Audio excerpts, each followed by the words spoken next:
South India shopping mall the wedding Mantra సరికొత్త wedding collection South India shopping mall. జబర్దస్త్లో ఎంతమంది వచ్చినా బ్రో రోజా గారు నాగబాబు గారు అనేది ఆ కాంబినేషన్ ఉన్నప్పుడుది బాగుండే. అసలు ఆ రోజా గారు నాగబాబు గారు ఉన్న రోజుల్లో మేము చేయడం మా అదృష్టం. ఆ రోజుల్లో చేశాం కాబట్టి మాకు ఇంత పేరు వచ్చింది. మీ మీ మీ అదృష్టం, మా అదృష్టం అది.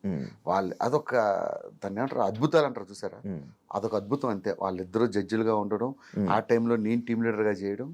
బ్రో మీలో మీకే సపోర్ట్గా ఉండరు అంటే ఏదైనా ఒక కష్టం వచ్చినా ఏదైనా వచ్చినా మీ వాళ్ళు మీకే సపోర్ట్గా ఉండరు అని నేను విన్నా.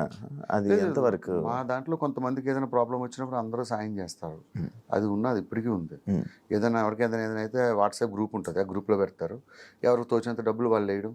ఈ విషయంలో గెటప్ శ్రీను అండ్ మన అదిరేబి వీళ్ళిద్దరూ ముందు ఉంటారు. వీళ్ళిద్దరూ మంచి కోఆర్డినేటర్స్. ఎవరికి ఏ కష్టం వచ్చినా వాళ్ళు రెస్పాండ్ అవుతారు. దాన్ని బట్టి అందరూ. మా చంటిని ఎందుకు వదిలేశారు బ్రో? చంటిని వదిలేశారంటే అంటే ఎవరు నన్ను పట్టించుకోలేదని చెప్పారు, ఒక్కడు రాలేదు నా దగ్గర. ఒక విషయం, నాకు పాము గరిచింది, నాకు తెలుస్తుందా నొప్పి నీకు తెలుస్తుందా? నాకే కదా తెలుస్తుంది. నేను చెప్తేనే నీకు తెలుస్తుంది. ఆయన ఎవరికి చెప్పలేదేమో, ఇంటర్వ్యూలో చెప్తే ఎట్లా తెలుస్తుంది? మీకేం తెలుసు? చంటి గారికి మేము అందరం సాయం చేసాం లేదు, మాకు తెలుస్తుంది. ఆయన ఏదో ఫ్రస్ట్రేషన్, మా గురువు గారు లాంటి వాళ్ళు. చంటి గారు ఆయన ఏమన్నా మేము పట్టించుకోం, మేమే కాదు జబర్దస్త్లో ఎవరు పట్టించుకోరు.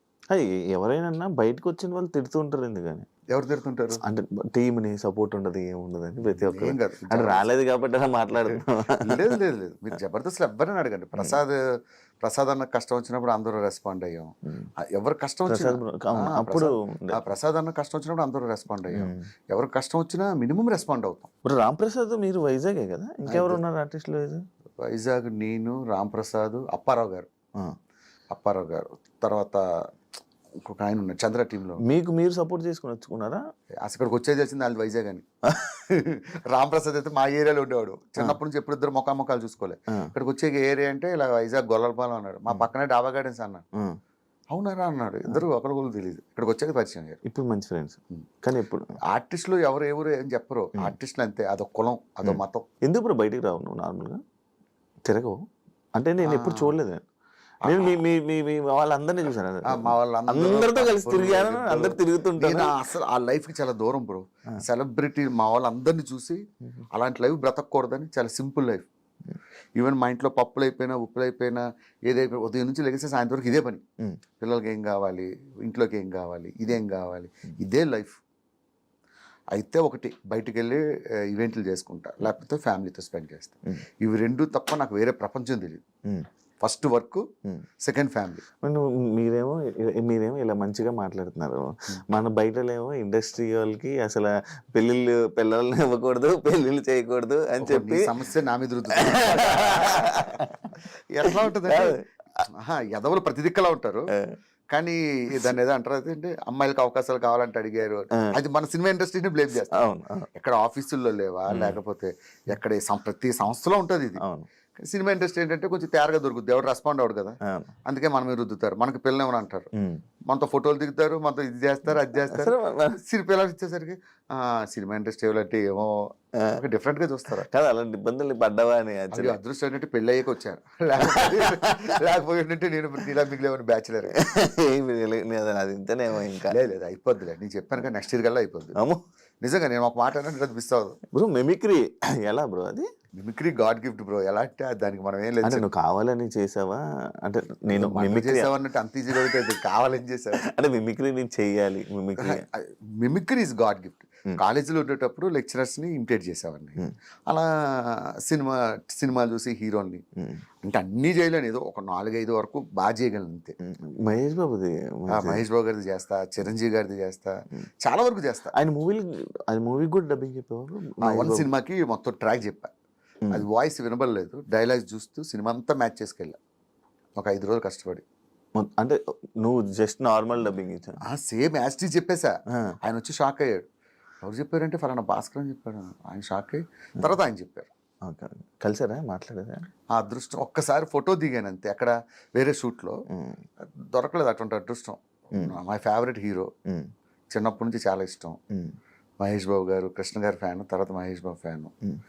వస్తుంది దేనికైనా టైం వస్తుంది చెప్పాగా. నార్మల్గా భాస్కర్ అంటే జబర్దస్త్లోకి వచ్చాక కూడా బ్రో బుల్లెట్ భాస్కర్ కొంచెం డౌన్ఫాల్ అయ్యి మధ్యలో కొంచెం డౌన్ అంటే జనాల నుంచి వాటి నుంచి కొంచెం దూరం అయ్యి డౌన్ అంటే ఫేమ్ పరంగా కొంచెం జనాలు దూరం అయ్యారు. ఎందుకు రీజన్ ఏంటి బ్రో?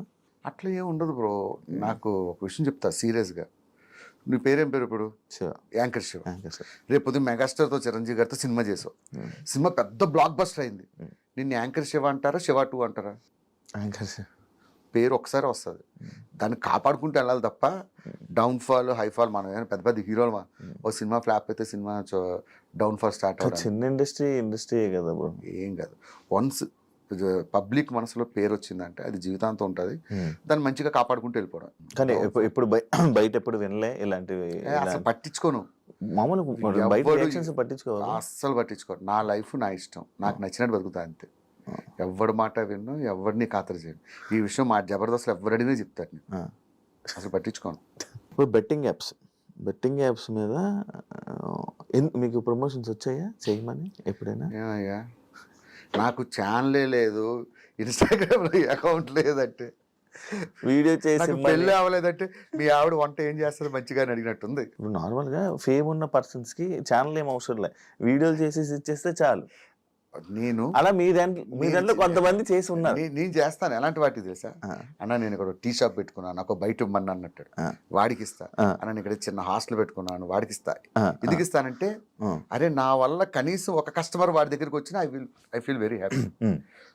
ఇటువంటి బెట్టింగ్ యాప్స్ అనేది అది మనం అలాంటివి చేయలేం. దాన్ని చేయడం అంటే అంత దరిద్రం కోరుకోవట్లేదు. అదే ఇప్పుడు నేను ఒక పాయింట్ ఒక కామెంట్కి సంబంధించి నేను ఒకటి తీసుకున్నా. అదేంటంటే జబర్దస్త్ నటుల్ని ఇండస్ట్రీ తక్కువగా చూస్తుంది, కావాలనే అవకాశాలు ఇవ్వడం లేదు అని అంటే దానికి ఆన్సర్ ఏమిస్తావు? అది వాడే అభిప్రాయం, మన అభిప్రాయం ఏం లేదు. అలా అవకాశాలు ఇవ్వకపోతే ఆది ఎలా వెళ్తాడు, గెటప్ శ్రీని ఎలా వెళ్తారు, చంద్ర వెళ్తారు, వీళ్ళంతా సినిమాలో చేస్తున్నారు కదా. అవకాశాలు ఇవ్వకపోవడం ఇస్తుంది, కాకపోతే ఒకటి టైం వస్తుంది, ఒకటి టైం రాదు, అంతే తేడా. తక్కువ చూస్తారా? అది ఉందా? తక్కువ ఏం చూడరు, మంచి వాల్యూని ఇస్తారు. నేను చేసిన 2-3 సినిమాలు చేశాను కానీ అది మంచిగానే వాల్యూ ఇస్తారు, అలాంటిదే ఉండదు. కాకపోతే ఒకటి చెప్తా సినిమా వాళ్ళకి, జబర్దస్త్ ఆర్టిస్ట్ అనేవాడు ఛాలెంజ్ చేసి చెప్తా, మీ ఇండస్ట్రీలో ఎవడూ చేయలేడు, అంతకన్నా అద్భుతంగా చేయగలరు. అది మాత్రం పక్కా రాసిస్తా. జబర్దస్త్ ఆర్టిస్ట్ని యాక్టింగ్ పరంగా తక్కువ అంచనా వేసే అవసరం లేదు. నేను జబర్దస్త్లోనే నాన్ స్టాప్గా 25 నిమిషాలు 30 నిమిషాలు నటిస్తున్నారంటే వాళ్ళు అలవోకగా కెమెరా ముందు చేసేయగలరు. అది అయితే 100% అర్థం. ఎందుకంటే పెద్ద పెద్ద ఆర్టిస్టులు మాకు గెస్ట్లకు వస్తారు కదా, వాళ్ళే చెప్తారు మాకు ఈ మాట.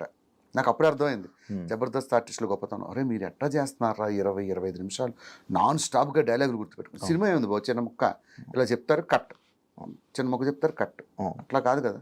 ఒక స్కిట్ ప్రాక్టీస్ చేయాలంటే 25 నిమిషాలు దాదాపు ఒక 40-50 డైలాగులు గుర్తుపెట్టుకొని చేయాలి. నేను ఒకసారి వచ్చినప్పుడు చూసాను, నాకే ఇది ఎలా చేస్తున్నారు, అంత ప్రాక్టీస్ చేస్తాం. చిరంజీవి గారు మహేష్ బాబుతో వీళ్ళతో 3 కోట్లతో సినిమా చేయడం ఏంటి, ఆ కాన్సెప్ట్ ఏంటి?